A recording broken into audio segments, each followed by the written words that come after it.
আজকে ভূতনা স্বপ্নের 21 নম্বর এপিসোডে তোমাদেরকে স্বাগত জানাচ্ছি। আজকের এই রাতে তোমাদেরকে আমি এমন একটা আতঙ্কজনক ভৌতিক ঘটনা শোনাতে যাচ্ছি, যে ঘটনাটা শোনার পরে তোমাদের হয়তো মনে হতে পারে যে আমরা এতদিন যে ধরনের ঘটনা শুনে এসেছি তা সবকিছুই এই ঘটনার কাছে নিমিত্ত মাত্র।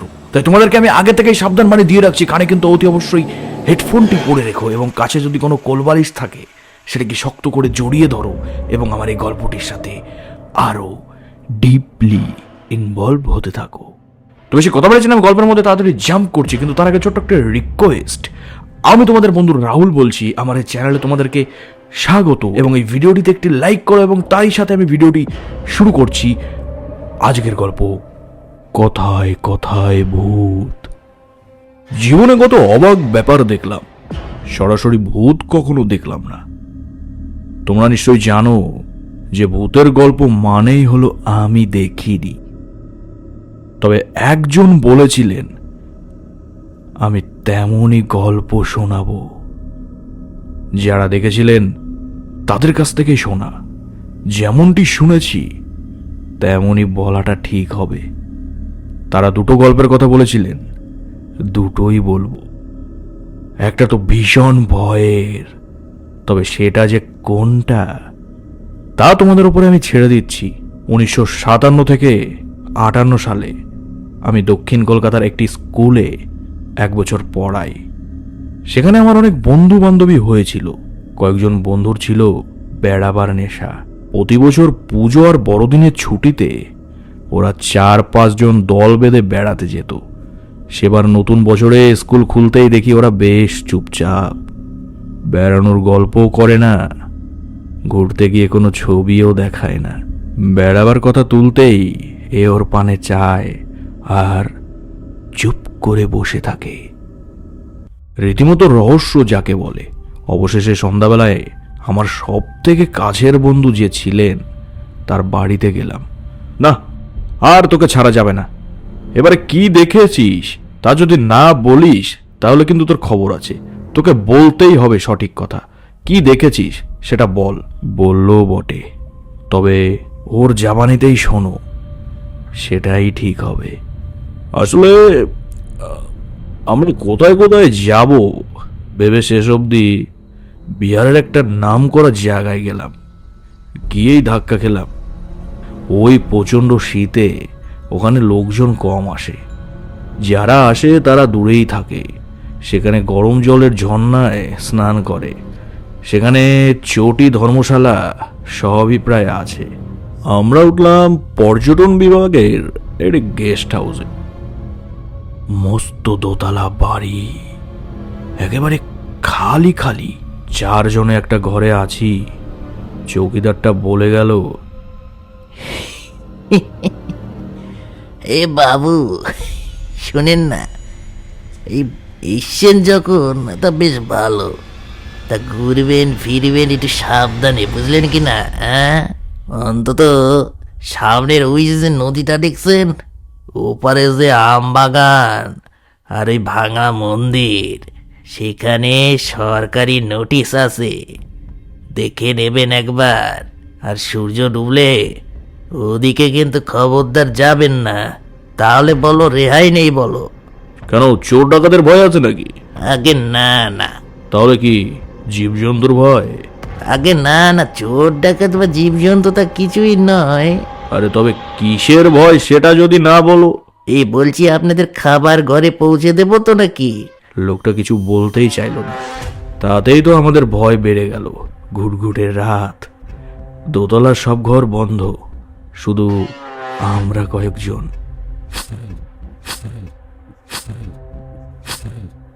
খেয়ে দে ঘুম তো আসে না, তখন আমরা গল্প শুরু করলাম। গল্প করতে করতে রাত কাটাবো ভাবলাম। যতই গল্প করি কেমন করে যেন ভয়ের গল্পই এসে পড়ে। মোক্ষম গল্পটি বললেন আমাদেরই একজন। আমার দিদির কি ভয়ঙ্কর অভিজ্ঞতা হয়েছে।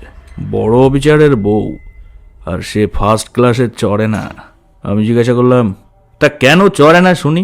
আরে সেবার 2 ছেলে মেয়েকে নিয়ে স্বামীর কাছে যাচ্ছে ফার্স্ট ক্লাস রিজার্ভ করে, বুঝলে। বেরেলি স্টেশন ছাড়ে ছাড়ে হঠাৎ এক বৃদ্ধ, অথচ বলিষ্ঠ চেহারা বলতে পারো, বুঝলে। আরে লোকটির সাথে একটি বোরকা পরা একটি মেয়ের হাত ধরে টানতে টানতে নিয়ে এসে দমাদম দরজায় ধাক্কা মেরে, মা দরজা খোল, বড্ড বিপদ। আর আমার দিদি সে সময় বললেন, আরে কেন, কি হয়েছে? বৃদ্ধ কেঁদে কেটে বললেন, আমার মেয়ের বড় অসুখ, প্রায় অজ্ঞান বললেই হয়, ওকে বড় হাসপাতালে নেব, তা কেউ দরজা খোলে না। দিদি দোনামনো করছিল, ওরা বলল শুধু মেয়েটা শুয়ে থাকুক, আমরা অন্য কামরায় থাকবো, এ দয়াটুকু কর মা, তোমার ছেলেমেয়ের মঙ্গল হবে, আল্লাহ তোমাকে অনেক আশীর্বাদ করবেন। দিদির মনটা গেল গোলে। সত্যি তো, অমন অসুস্থ একটা মেয়ে, এরা বোধ হয় বাপ আর ভাই হবে। উনি দরজা খুলে দিলেন। লোকটি দুটো মেয়েকে নিচের বাড়তে শোয়ালো, কম্বল চাপা দিল। দিদিকে সেলাম করে ওরা নেমে গেল। 4টে বার্থ, ছোট কামরা, ছেলে মেয়ে ওপরে উঠে গেল, দিদি নিচের বাড়তে শুয়ে আছেন। ট্রেন খুব জোরেই চলছিল। দিদি দেখেন মেয়েটি অস্বাভাবিক গড়াচ্ছে, পড়ে যাবে যাবে বলতে বলতে সে গড়িয়ে মেঝেতে পড়েও গেল। ওর একার সাধ্যি নয়, ছেলেকে ডাকলেন, মা আর ছেলে ওকে তুলতে যাবেন, হঠাৎ দেখা গেল বোরখা রাখা শরীরের মাথার দিকটা ওর হাতে, ছেলের হাতে কোমরের থেকে কাটা শরীরটা বাকিটা। দিদি তো অজ্ঞান, ছেলের চেন টানে, গাড়ি থেমে যায়, লোকজন আসে, দেখা গেল একটি মেয়েকে খুন করা হয়েছে আগেই, তারপর কোমর থেকে আধা আধি কেটে রক্ত বের করা হয়েছে, তারপর হাত আর উরু দড়ি দিয়ে বেঁধে বোরখা পরানো হয়েছে। সে বৃদ্ধ আর জওয়ানের কোনো হদিশ নেই।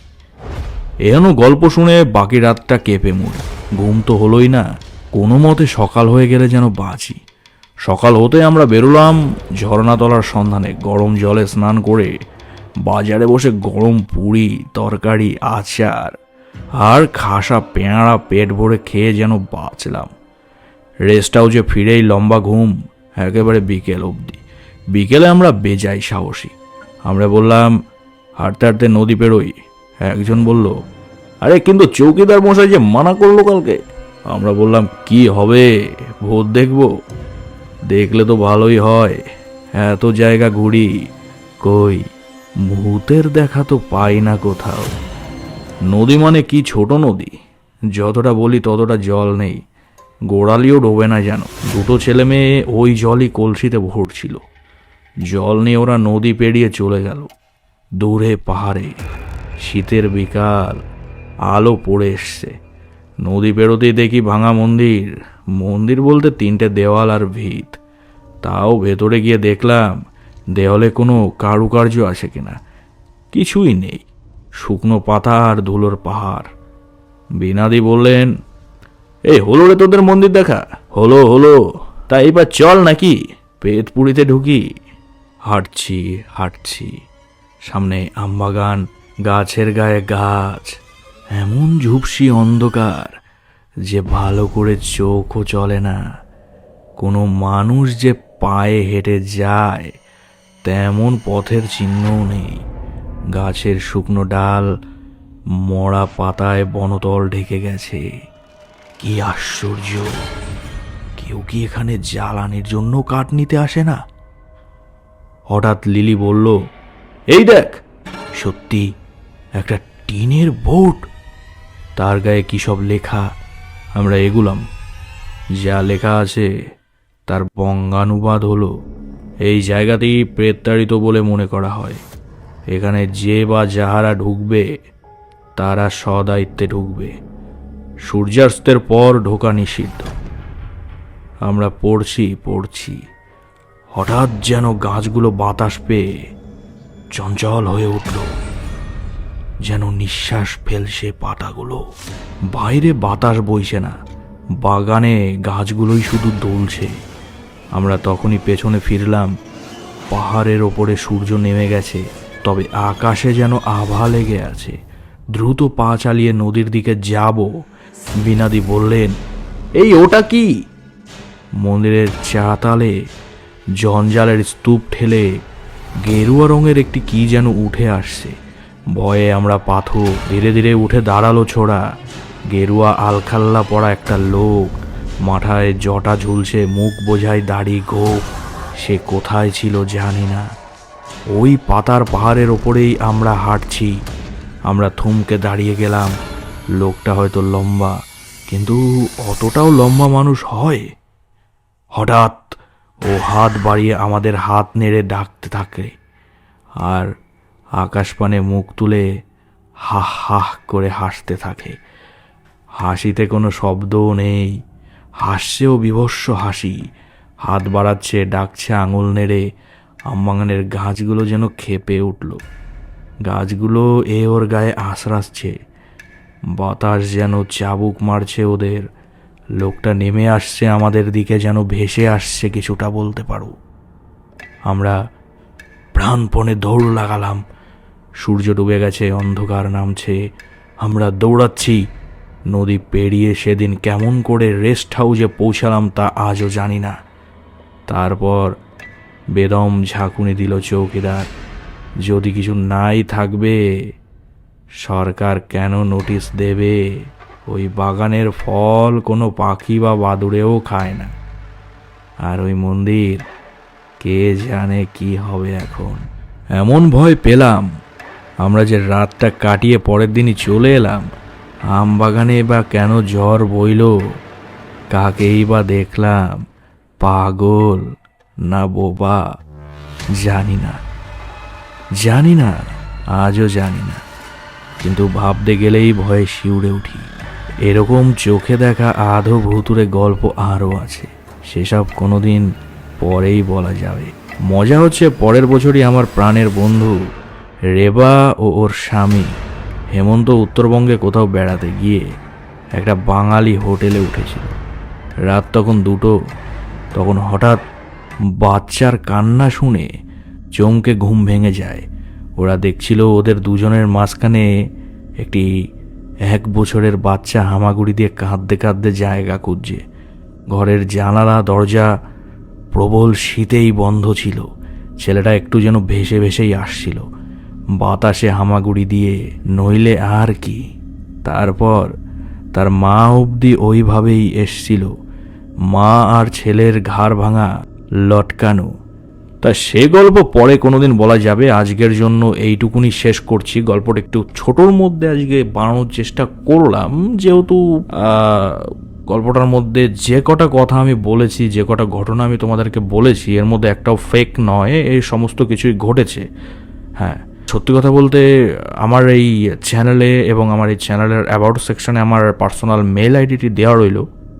তোমাদেরকে আমি আগেও বলেছি, তোমরা চাইলে নিজেদের সাথে ঘটে যাওয়া হোক বা বাড়ির কারোর সাথে বা আপনজনের সাথে, কোনো পরিচিত কারোর সাথে যদি কোনো ঘটনা কোনো ক্রমে কোনো দিন যদি ঘটে থাকে, তাহলে তোমরা আমাকে সেই মেল আইডিতে আমাকে পার্সোনালি মেল করে জানাতে পারো।